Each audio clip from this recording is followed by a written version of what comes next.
Hi everybody, I'm Michelle. I'm Brian. And we are Cruising with the Colemans. And today we want to tell you about these 6 things that you should know before you go out to hike on the Via di Francesco, the way of St. Francis. I wish there was a video like this before we went on our walk. Number 1 is start anywhere. You can start in Florence, you can start in Rieti, you can start in Assisi, you can start down in Rome and work your way up.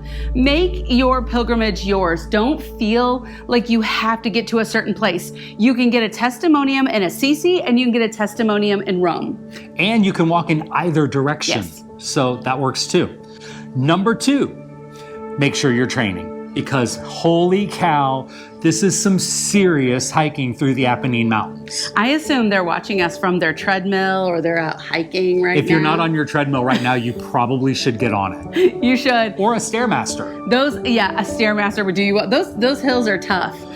In our 17 days of walking, we did a total of about 16,000 feet of elevation gain. And I'm not going to tell you this, but we took a taxi over a couple of the big mountains. If they watched our videos, they know. Well, it happens. Go watch our videos so you can see, because it boy, it is tough. We're not purists. That leads me to number 3. We plan in advance, and we recommend to people to plan in advance. Now, if you're not picky about where you're staying, you may only need to plan one night in advance. We planned our entire thing because we're not purists. We know, you know what, today we plan, let's say 13 miles and I'm not feeling it. So we're going to taxi ahead the first, 3 or 4 miles and then we're going to get started. Or we taxi ahead the whole day. We do it our way. But we would recommend to you, even if you are a purist, have an idea of a plan and make sure you know what accommodations are open when they're open. Well, and some of the hostels are very, very small and there's not a lot of pilgrims. So if they don't have a reservation for tonight, they're not open tonight. And when you get there, there's nobody there to help you and you got to keep on walking, which could really be a problem. Number 4, make sure that you are making your days manageable. When you look at a day on the Via di Francesco and you say, oh, it's only 10 miles, make sure you realize that, in that 10 miles, you're also climbing 2,000 feet and then going down 3,000 feet.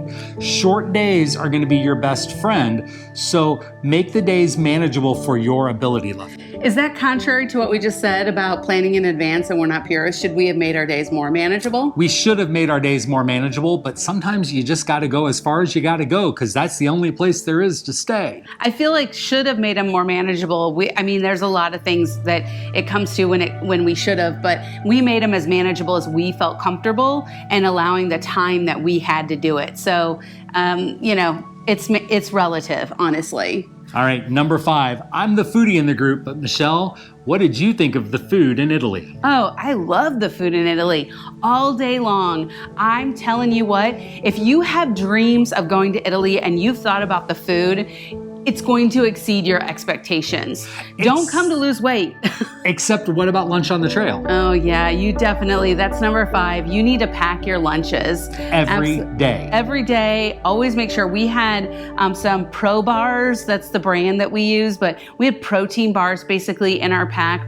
We always had salt sticks with us because you never know. The heat will creep up on you in Italy. So we had salt sticks. We had electrolytes with us. Make sure that you have plenty of food with you, for sure. And if you know that there's that one town that's in the perfect place for your lunch stop and there's that one restaurant in that town, call ahead because they're probably going to be closed on the day that you get there. He's being somewhat sarcastic, but you just never know, right? You never know if it's going to be open or if it's going to be closed. And I don't want to get to a village and be disappointed and not have food. It's one thing to be disappointed. It's a whole other thing to be disappointed and hungry. Yes, it is. And you can't just rely on Google Maps. There were some times that we got to a place that Google Maps said was going to be open, and then there was a sign taped to the door. We're closed today for a family vacation. Yeah.